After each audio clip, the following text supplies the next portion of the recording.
books, and they mean the world to me. This book is called What Did I Do With the Idea? I was given to this by my mentor. She's not around anymore, but I thought it'd be fun to read a story, so I will be doing a bunch of videos on different stories, children's stories, just story time, bedtime stories, everything. So this one is called The Velveteen Rabbit.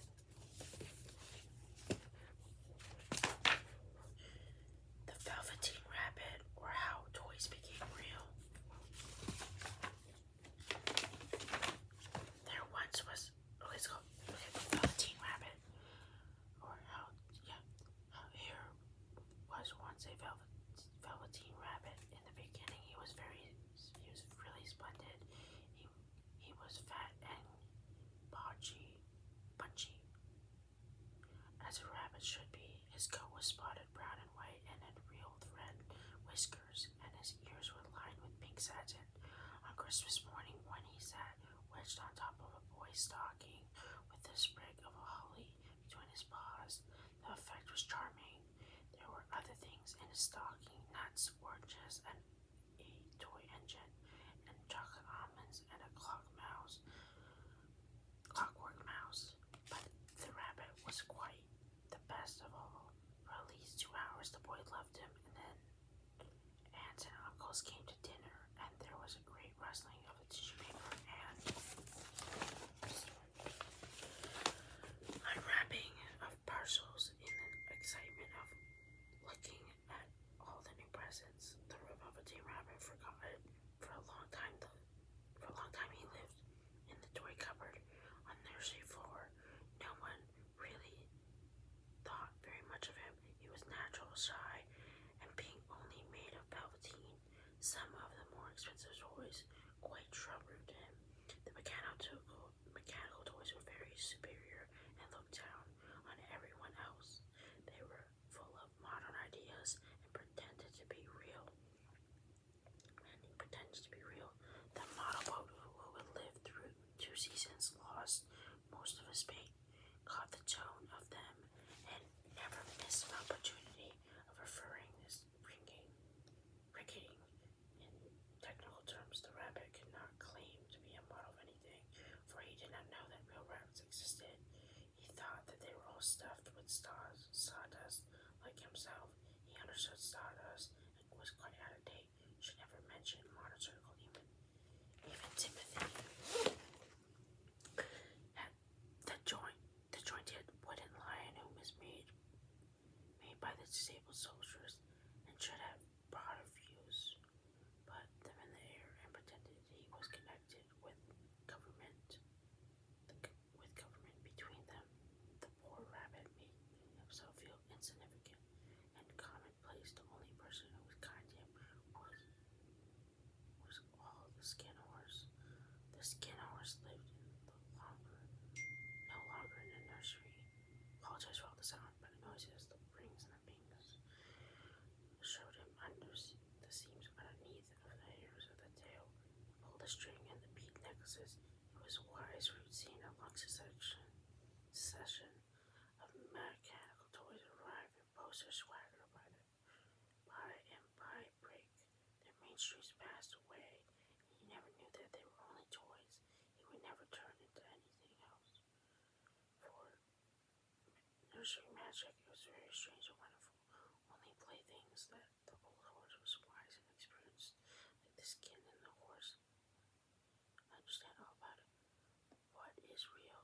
Asked the rabbit one day when we were lying outside by the new nursery fender before Nana came and tidied the room. Does it mean having things that buzz inside you that stick out handle? Real isn't how you were made. Said the silk horse. Said the Skinner horse. It only happens when a child loves you for a long, long time. Not just to play with you, but to really loves you, and then you become real. Does it hurt? Asked the rabbit. Sometimes, said the Skinner horse, where he is always truthful, and when the real you doesn't mind being hurt. When you are real, you don't mind being hurt. It's happened at least once, being fond of. Yes, bit by bit. He doesn't all at once, the Skinner horse. Become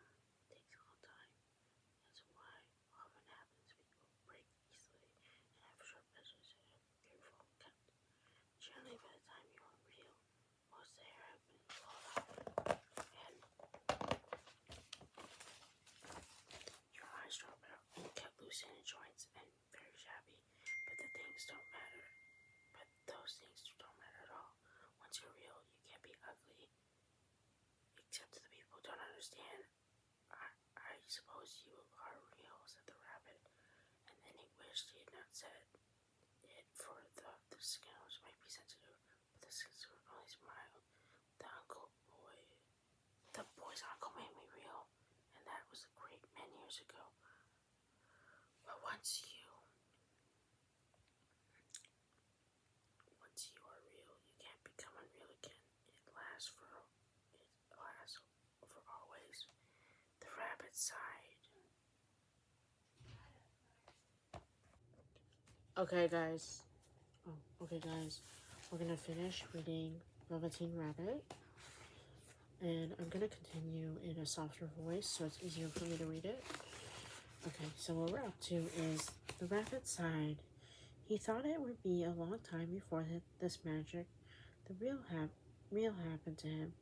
He longed to become real, to know that it felt like, and yet the idea of growing shabby and losing his eyes and whiskers was rather sad. He wished that he could become it without these uncomfortable things happening to him. There was a person called Nana who ruled the nursery. Sometimes she took notice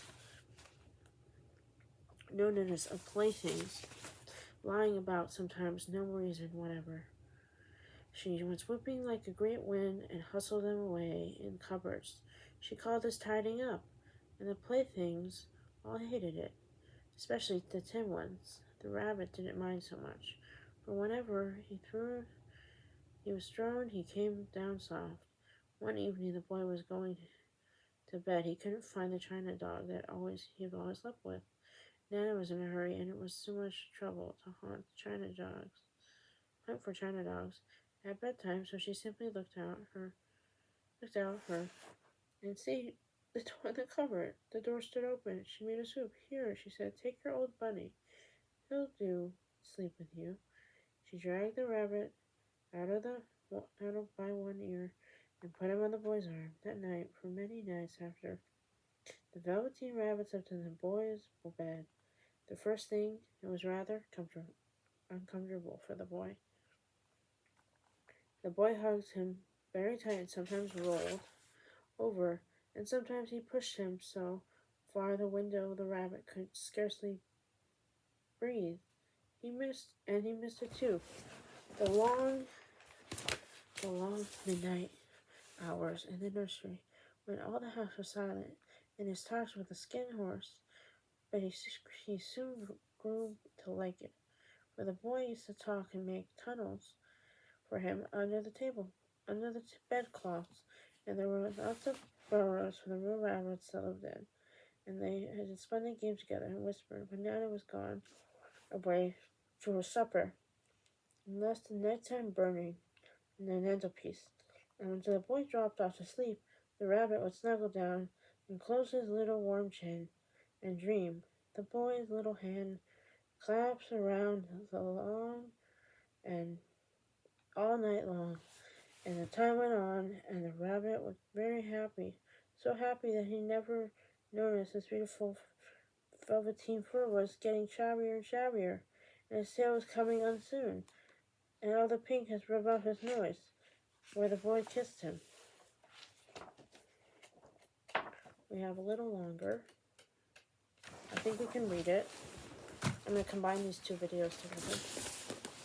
Okay, spring came, and they had long days in the garden, for whenever the boy and the rabbit went to, he had rides in the wheelbarrow and picnics in the grass, and lovely fairy huts built for him, under the raspberry canes, behind the flower border, and once the boy was cold and suddenly go out to tea, the rabbit was left on the lawn until after dusk, and Nana would come back to look for him with a candle, because the boy couldn't go sleep unless he was there. He had wet through the dew and quite earthy from diving the barrows, and the boy had made him into the flower bed. Nana grumbled off him with a corner of her apron. You must have your old bunny, she said. Fancy all that fuss a toy? The boy sat up in his bed and stretched out his hands. Give me Bunny, he said. You mustn't say that. He isn't a toy. He's real. But when the little boy heard, but when the little rabbit heard when he was happy, He knew that the skin horse had said it was true at last. Nursery, the nursery magic had happened to him.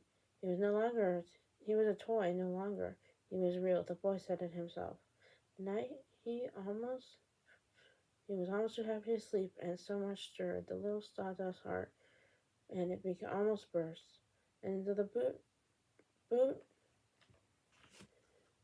bootin, wait, into the boot button eyes that was long ago for their polish, and there came a wisdom and beauty that even Nana noticed. In the morning, when she picked him up and said, "I declare this old bunny hasn't got a quite knowing expression." That's that was a wonderful summer. Near the house they lived was the wood. The long June evening, the boy and the Velveteen Rabbit picked him, and he wandered off to pick flowers and play at the rabbit, a little nest somewhere among the bracken, and he would find a cozy when he'd be cozy for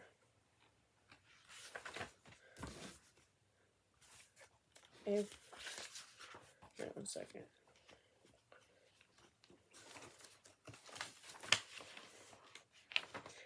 For he was a kind-hearted little boy. He liked Bunny to be comfortable. One evening, while the rabbit was lying alone, watching ants run up and to fro, his felt paws on the grass took two strange creeps out of the brick in him. The rabbit, like himself, was quite furry and brand new, but they had seen them make their seams didn't show at all. They changed the shape in a queer way. When they moved every one moment, and every thin, and next minute fat, bunchy, instead of always staying like they did, crept close and twitching their noses, while rabbits stared into sea. People jump generally and have something to wind up when they're there. But he couldn't see it. They were evidently a new kind of rabbit altogether. They started him, and the little rabbit shared all their noses twitched. "Why don't you get up and play with us?" one of them asked. "I don't feel like it," said the rabbit, for he didn't want to explain that he had no clockwork. "Ho!" said the furry rabbit.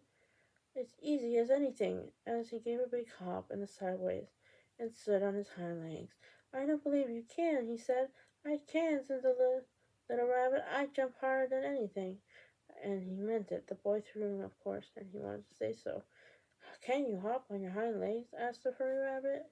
Was that a dreadful question, for all Velveteen had no hind legs. The back end was one piece, like a pink cushion. He sat erect and hoped that other rabbits wouldn't notice. But he didn't want to. "But I don't want to," he said again. The wild rabbit has very sharp eyes and stretched his neck and out. We're almost done with the book. "He hasn't got any hind legs," he called.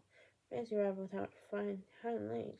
He began to laugh. "I have," cried the little rabbit. "I've got hind legs. I'm sitting on them now." And then he stretched out. "And show me, like this," said the wild rabbit, and he began to whirl and give a dance, and the little rabbit got quite dizzy. "I don't like dancing," he said. "I'd rather be still." But while he was longing to dance, the funny new trick feeling ran through him, and he felt like he would do anything in the world to be able to jump, and like these rabbits did. The strange rabbit stopped dancing and came quite close. He came to the close time that his long whiskers brushed the Velveteen Rabbit's ear and wrinkled his nose, suddenly flattening his ears and jumped backward.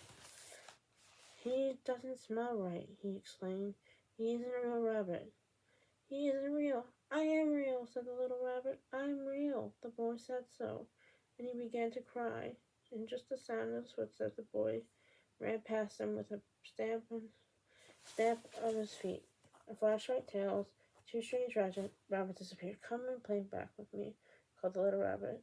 "Oh, do come back. I know I'm real."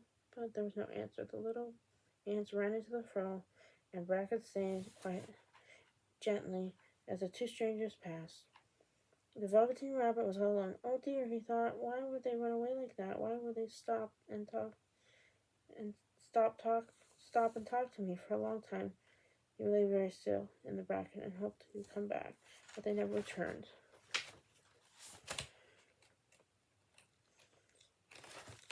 Presently the sun sank lower, and the little boy's mouth fluttered, and the mouse fluttered, and the boy came out carrying him home. Weeks passed, and the little rabbit grew very old and shabby, but the boy loved him just as much. He loved him so hard that he loved all his whiskers off, and the pink lining of his ears turned gray, and the brown stuff faded, and even he began to lose his shape.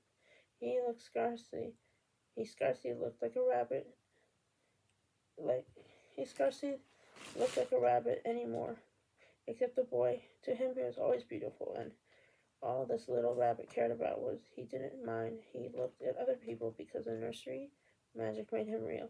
And when you're in real shabbiness, it doesn't matter.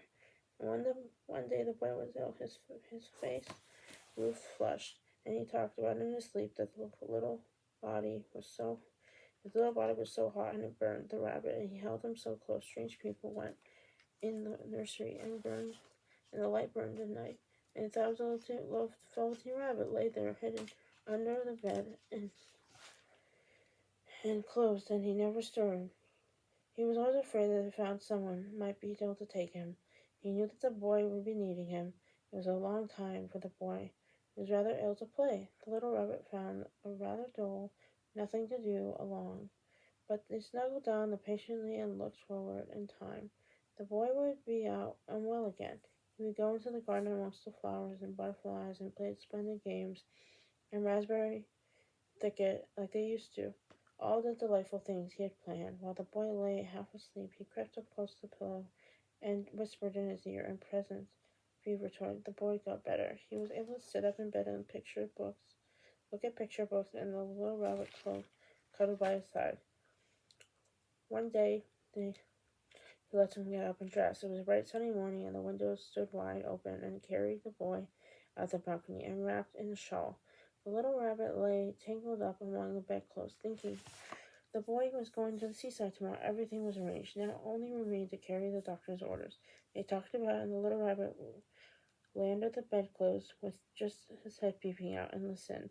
The room was disinfected, and the books and toys, and all the books and toys that the boy played with must be burnt. Hurrah! The little rabbit. Tomorrow I should go to seaside. The boy had talked about the seaside, and the waves coming, and the tiny crabs and the sand castles. The wonderful day, first thing he knew, he was real, and he had a skin horse, wise and gentle, and he had told him of what use was it in love lose one beauty, become real. It ended up like this. A tear trickled down the little shabby velvet nose and fell to the ground. And then a strange thing happened. For the wear of the tear, fallen flower grew out of the ground. A mysterious flower, all like you in the garden. The slender leaves, the color of the emeralds, and the center of the leaves of a blossom. A golden cup. It was so beautiful that the little rabbit forgot to cry, and just lay there watching. Presently Blossom opened it, and stepped a fairy. She was quite the loveliest fairy in the whole wide world, with the dress of a pearl and the dewdrops of the flowers. Her face was like the most perfect flower of all. She came a little closer to the rabbit and gathered him up in his arms, and kissed him on the velveteen nose, and said, Was that Dan from all the crying? The rabbit, she said, You don't know who I am. The rabbit looked up at her. She seemed to him that her face before. He couldn't think where. I'm the nursery magic fairy, she said. I take care of all the playful things that children love when they're too old and worn out. The children don't need them anymore, and I've come to take them away with me and turn them into real. Wasn't I real before? Asked the little rabbit. You were real to the boy, said the fairy, because he loved you. Now you're real to everyone. And she held the little rabbit close to her and with him into the wood. It was light out, and the moon rising, and the forest beautiful fronds of the bracken shone of the frosted silver.